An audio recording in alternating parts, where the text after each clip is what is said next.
നിരീശ്വരവാദിയും ഭ്രൂണഹത്യ അനുകൂലിയുമായ Christian Turner കത്തോലിക്ക സഭയിലേക്ക്.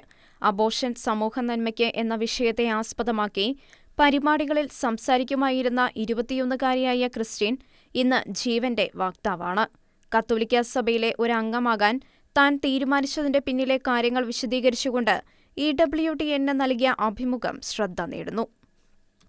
അടുത്തിടെയാണ് ക്രിസ്റ്റ്യൻ ടർണർ കത്തോലിക്ക സഭയിൽ ചേരാനുള്ള തന്റെ ആഗ്രഹം പ്രകടിപ്പിക്കുന്നത്. ട്വിറ്ററിലൂടെയാണ് ക്രിസ്റ്റ്യൻ തന്റെ ആഗ്രഹം പ്രകടമാക്കിയത്.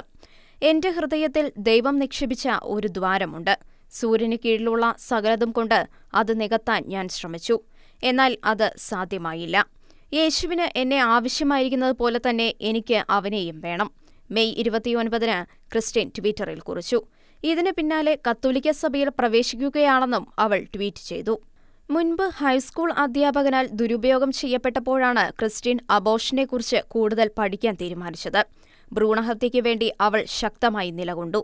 എന്നാൽ കുറെ കഴിഞ്ഞപ്പോൾ തന്റെ ഭ്രൂണഹത്യ അനുകൂല നിലപാട് പുനഃപരിശോധിക്കേണ്ടതാണെന്ന ബോധ്യം മനസ്സിൽ നിറയുകയായിരുന്നുവെന്ന് ക്രിസ്റ്റ്യൻ EWTN നൽകിയ അഭിമുഖത്തിൽ വ്യക്തമാക്കി. തനിക്കെതിരെയുണ്ടായ അക്രമം പോലെ തന്നെയാണ് ഒരു മനുഷ്യനെന്ന പരിഗണന കൊടുക്കാതെ ഗർഭസ്ഥ ശിശുവിന്റെ ശരീരത്തോട് ഗർഭചിത്രത്തിലൂടെ ചെയ്യുന്ന അതിക്രമവുമെന്ന് താൻ മനസ്സിലാക്കുകയും എന്തെങ്കിലും ചെയ്തേ മതിയാകൂ എന്ന് തോന്നുകയും ചെയ്തതായി ക്രിസ്റ്റ്യൻ പറയുന്നു. എന്നാൽ പുരോഗമനവാദിയും ഫെമിനിസ്റ്റുമായ തനിക്ക് പ്രോലൈഫ് പ്രസ്ഥാനത്തിൽ ഇടമുണ്ടാവുമെന്ന് താൻ കരുതിയിരുന്നില്ല എന്നും ക്രിസ്റ്റ്യൻ അഭിമുഖത്തിൽ പറഞ്ഞു.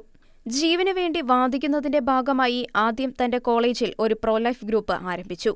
പിന്നീട് ഗർഭിണികളെയും അമ്മമാരെയും സഹായിക്കുന്നതിനു വേണ്ടി ടേക്ക് ഫെമിനിസം എന്ന പേരിൽ ഒരു സംഘടനയ്ക്കും തുടക്കം കുറിച്ചു. ഗർഭപാത്രം മുതൽ കബറിടം വരെ എല്ലാവർക്കും ഗുണപരമായ സാമൂഹിക മാറ്റങ്ങൾ കൊണ്ടുവരുന്നതിനു വേണ്ടി നിലകൊള്ളുന്ന പ്രസ്ഥാനമെന്നാണ് ഇതിനെ ക്രിസ്റ്റ്യൻ വിശേഷിപ്പിക്കുന്നത്.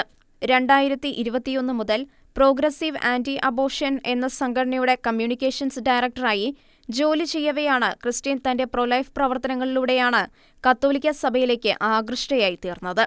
യേശുവിന്റെ കുരിശിലെ ബലിയും അതുവഴി മനുഷ്യകുലം കൈവരിച്ച രക്ഷയെക്കുറിച്ചും കൂടുതൽ മനസ്സിലാക്കിയപ്പോൾ കത്തോലിക്ക സഭയിൽ അംഗമാകണമെന്ന അതിയായ ആഗ്രഹം തോന്നിയതായും ക്രിസ്റ്റ്യൻ പറയുന്നു.